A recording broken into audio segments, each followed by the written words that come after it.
Assalamualaikum warahmatullahi wabarakatuh.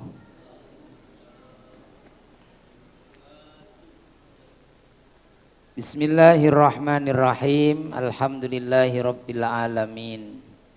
Wassalatu wassalamu ala sayyidina wa maulana Muhammadin wa ala alihi wa sahbihi ajma'in, amma ba'du. Para hadirin, para jamaah rahimakumullah, monggo kita mulai ngaji kita dan baca suratul Fatihah. Semoga apa yang menjadi hajat-hajat kita disampaikan oleh Allah, doa-doa kita diijabah, kesulitan kita dimudahkan oleh Allah Subhanahu wa taala, dimudahkan urusan kita dunia dan akhirat, amin ya rabbal alamin. Ila hadratin Nabi Muhammadin sallallahu alaihi wasallam wa alihi wa ashabi ajmain wa lihusuli maqasidina allati tarda'anna biha al-Fatihah. A'udzu billahi minasy syaithanir rajim. Bismillahirrahmanirrahim. Alhamdulillahi rabbil alamin. Arrahmanir rahim. Maliki yaumiddin. Iyyaka na'budu wa iyyaka nasta'in. Ihdinas siratal mustaqim. Siratal ladzina an'amta 'alaihim ghairil maghdubi 'alaihim waladdallin. Amin. Bismillahirrahmanirrahim. Wal maqalatul hadiyatu wal ishrun. Maqalah yang ke-21. An Abi Hurairah radhiyallahu an. Anin Nabi sallallahu alaihi wasallam, dari Nabi Muhammad sallallahu alaihi wasallam, Rasulullah bersabda, as-salatu imaduddin. As-salatu, salat itu adalah imaduddin, tiangnya agama. Salat itu tiangnya agama. Nah, ini hadis Nabi. Jadi makalah ini diawali dengan hadis Nabi terkait dengan sabda Nabi, salat itu tiangnya agama. Wa fiha asyru hisolin. Di dalam salat itu terkandung 10 hal. Jadi ada 10 hal, 10 keutamaan yang ada di dalam sholat kita. Yang pertama yaitu zainul wajhi, keindahan wajah, memperindah wajah. Jadi orang yang sholat dengan yang tidak pernah sholat itu berbeda, wajahnya berbeda. Jadi orang yang sholat 5 waktu, setiap minimal mau sholat wudhu ini, dengan orang yang tidak pernah sholat ini wajahnya berbeda, auranya berbeda. Yang kedua yaitu wanurul qalbi, dan cahaya hati. Sholat tidak hanya wajahnya yang membuat bercahaya, tapi juga hatinya ini bercahaya. Wajah padang, hati ini padang. Ini keutamaan atau fadilah yang ada di dalam sholat. Di pertama, zainul qalbi, wajahnya lebih bercahaya, lebih indah, lebih tampan lah. Kalau perempuan lebih cantik, jadi sama-sama misalnya sama cantiknya, tapi yang satu ahli sholat, yang satu tidak pernah sholat, jadi pasti berbeda. Hatinya juga demikian. Dalam satu riwayat, nah ini sampingnya itu ada catatannya. Ruwiya annahu sallallahu alaihi wasallam, dalam satu riwayat Rasulullah bersabda, sholatur rajuli nurun fi qalbihi. Sholat seseorang itu menyebabkan hatinya bercahaya. Nurun, cahaya fi qalbihi, dalam hatinya. Gak gampang sumpek, gak gampang galau orang yang sholat. Faman sya'a minkum falyunawwir qalbahu. Siapa yang ingin hatinya lebih bercahaya, ya perbanyak sholat. Faman sya'a minkum, siapa yang ingin di antara kalian hatinya bercahaya, falyunawwir qalbahu, hendaklah dia terangi hatinya itu dengan sholat. Rawahu Dailami, hadis ini diriwayatkan oleh Imam Ad-Dailami. Nah ini,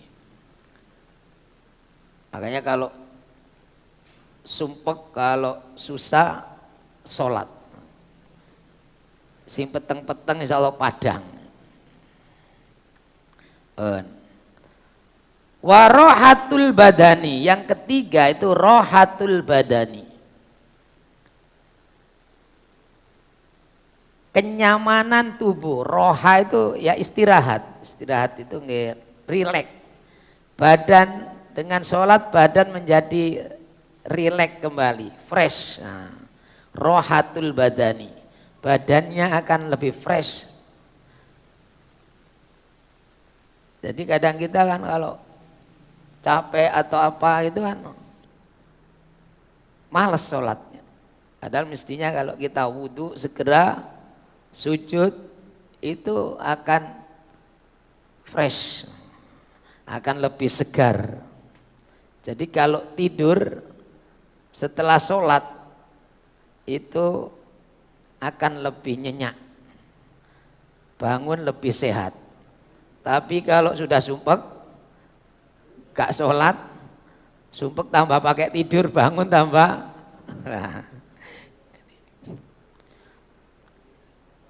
Jadi ini ada nilai keutamaan sirriyah yang ada di dalam sholat kita. Jadi kalau badannya fresh, hatinya terang, ini kan wajahnya sumringah, dilihat jadi lebih menyenangkan, menyejukkan. Hanya ya Prof. Ali kan nulis sholat bahagia, maksudnya kalau sholat sumpek-sumpek, sholat maksudnya tak bahagia. Kalau sumpek kemudian sholat kok tambah sumpek, kok ini ada yang ya ada yang sholatnya mungkin kurang pas. Harus didalami lagi. Makanya dalam satu riwayat yang lain, as-sholatu rohatul mu'min, istirahatnya orang mukmin itu ya sholat, itu istirahatnya. Yang keempat, wa unsun fil qabri, wa unsun fil qabri, ketenangan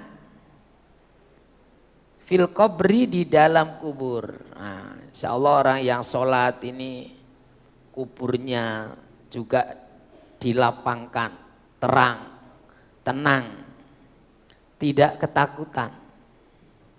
La khaufun alaihim walahum yahzanun. Jadi tidak ada rasa takut, tidak ada kesedihan di dalam kuburnya. Orang yang sholat. Tapi kalau tidak sholat ini kuburnya menyeramkan.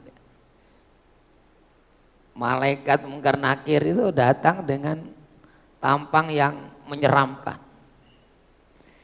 Tapi kalau kepada orang yang ahli sujud ini ya sungkan, jadi kelihatan wajahnya saja. Malaikat itu ya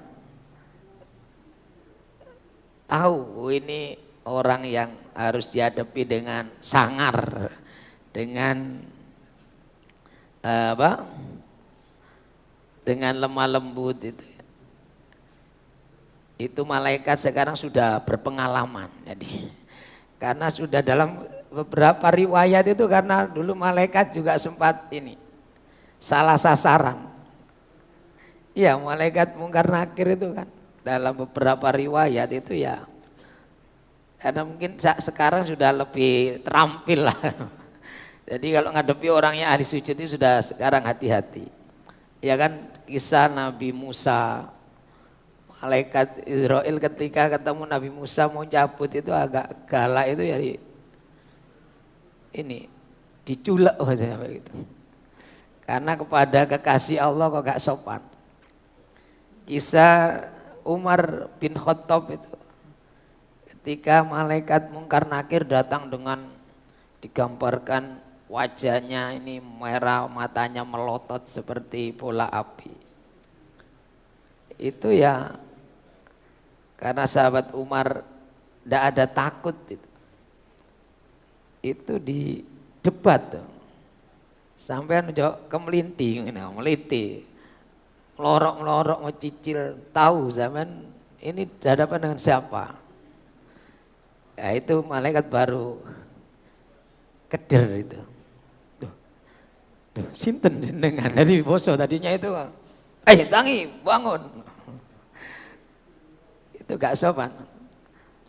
Kemudian aku iki koncone kekasih Allah Muhammad Rasulullah. Jadi yang dibanggakan temannya.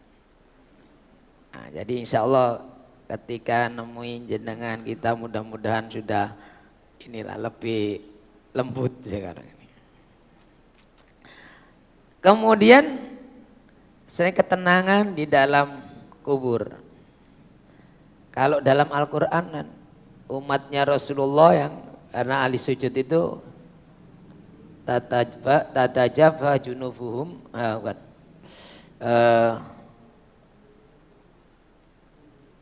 simahum fi wujuhihim min atharis sujud. Nah, itu dalam Al-Quran. Tampak umatnya Rasulullah itu di wajah-wajah mereka itu bekas-bekas sujudnya. Itu para ulama menafsirkan ya wajahnya tadi itu bersinar, bercahaya, lebih enak dilihatnya. Tidak ada yang menjelaskan kalau si maum wujuhim itu yang batu gosong-gosong dah ya. Ini itu hanya berbedain aja. Sensitif kulitnya seorang itu berbeda-beda. Ada yang gampang ngapal, ini terus sepeda sing ngapal gini, karena gesekan. Jadi ada yang gampang ngapal, nonton sing gak pati ngapalan. Diosok-osok sampai beset ya gak gosong. Nah. Tapi yang jelas bahwa orang yang sholat ini wajahnya satu lebih bersinar, hatinya lebih terang, badannya lebih fresh, kemudian nanti di kuburnya dia tenang. Yang kelima, karena ada 10 ya, ini 5 dulu karena setelah ini masih ada acara. Wa manzilur rahmati. Sholat itu tempat turunnya rahmat. Artinya orang yang sholat ya pasti mendapatkan rahmatnya Allah. Disayangi oleh Allah. Bahkan yang paling disenangi oleh Allah ya manusia saat sujud kepada Allah. Dalam satu riwayat hadis oleh Imam Ahmad dan Ibnu Majah diriwayatkan Rasulullah bersabda, "Kum fasolli, kum berdirilah kamu, fasolli dan solatlah. Fa inna solata belum, kalau ini nanti hadis terkait dengan berikutnya. Solat itu sebagai obat. Berikutnya ini ya, hadis ini menjelaskan keutamaan berikutnya. Sementara sampai ini jadi keutamaan solat yang kita lakukan ini membuat wajah menjadi lebih indah.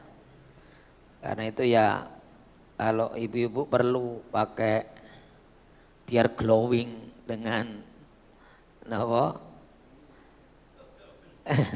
macam-macam ini make up, tapi yang lebih penting lagi adalah perbanyak sujud. Karena sebelum sholat pasti wudhu ini. Kemudian kalau sering sumpah banyak sujud, banyak sholat. Karena dengan sholat hati kita nanti akan lebih tenang, lebih bercahaya, lebih lapang.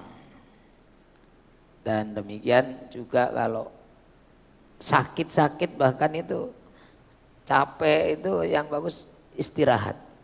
Salat adalah rohatul mukmin, istirahatnya orang mukmin.